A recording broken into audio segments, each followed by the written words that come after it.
In this video, we're going to talk about integrations with the SolarWinds Service Desk.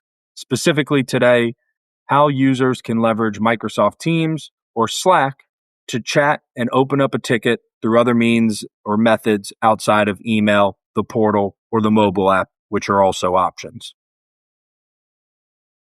I have two screens pulled up here. I've got my Slack instance. I've got a Microsoft Teams instance. In both tools, under the App Store, in the App Store and Teams, you'll be able to find SolarWinds Service Desk and have the ability to turn that on for your users so that they can do a few different things. Browse their open tickets, create new requests, browse knowledge as a technician or administrator. The way I'm logged in, I can also view my open task or my assigned tickets or chat with the live agent here as well. On the Slack side, same thing. As an end user, I'll have the ability to browse open tickets, create new tickets, search knowledge base article. As a technician, I'll be able to see assigned tasks, problems, and chat with the live agent. So as an end user, I simply choose the prompt to create a new ticket,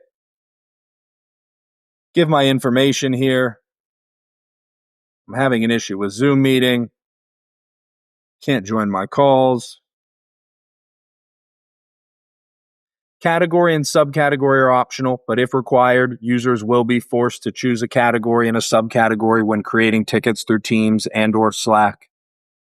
And they simply give the information and hit submit.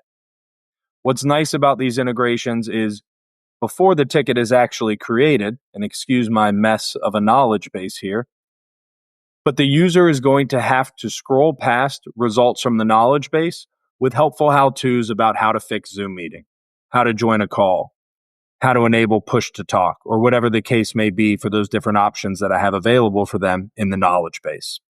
We cannot force a user to read through the documentation, so they can always scroll past and click proceed, which will then open up the ticket. Ask them, in my case, because it's required, to pick a subcategory before they hit submit. Once that ticket's created, you'll actually see the ticket number, the title, the description, all of the information. I'll have the ability to add a comment.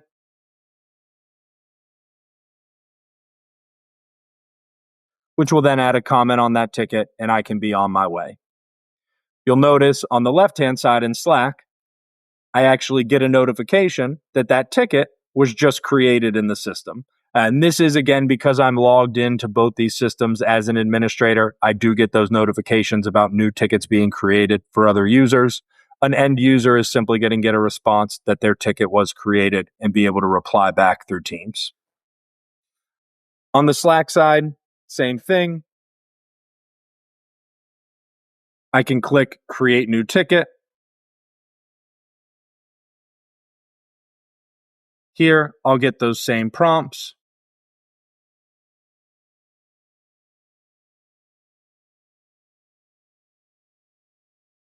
I'll select my category and my subcategories if mandatory. If not mandatory, no requirement. And simply hit create. Again, excuse my mess of a knowledge base, but prior to creation, I will have to scroll past results from that knowledge base before I can click proceed, and that ticket will get created. So very simple for an end user, and the idea is to meet them where they are. If you've got users that spend all day in Teams or spend all day in Slack, no need to open up an email or log into the portal or download the mobile app. Work from where you're at. Open up a ticket through Teams. Add a comment to your ticket through Teams. Check on the open status of tickets through Teams. And on the technician side, I'll see here 2 new incidents have been created. The Zoom meeting issue that's come in from Teams, that the user cannot join their calls.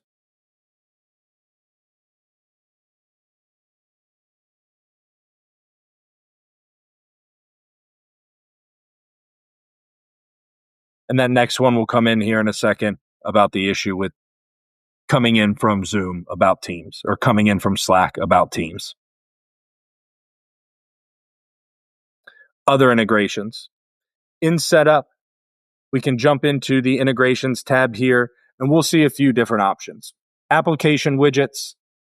These are going to be widgets that can be plugged into tickets for related items. If I want to see attached incidents or configuration items, assets, Log Me In Team Viewer for that remote access from within a ticket.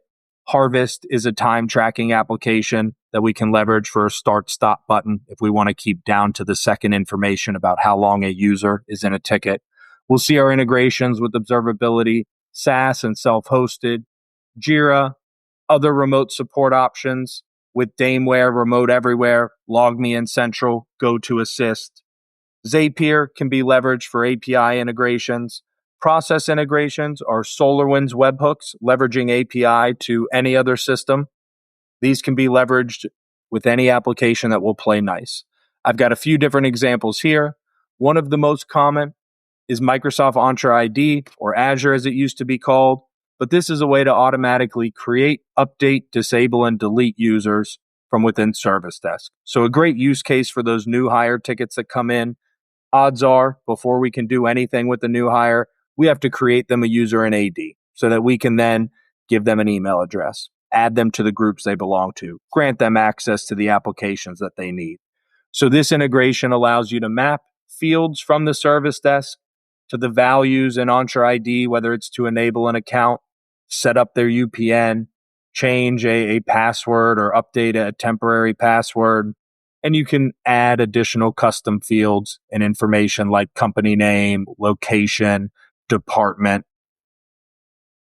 But again, gives you a way to create, update, disable users directly with Microsoft Azure rather than having to go into the system and create users by hand.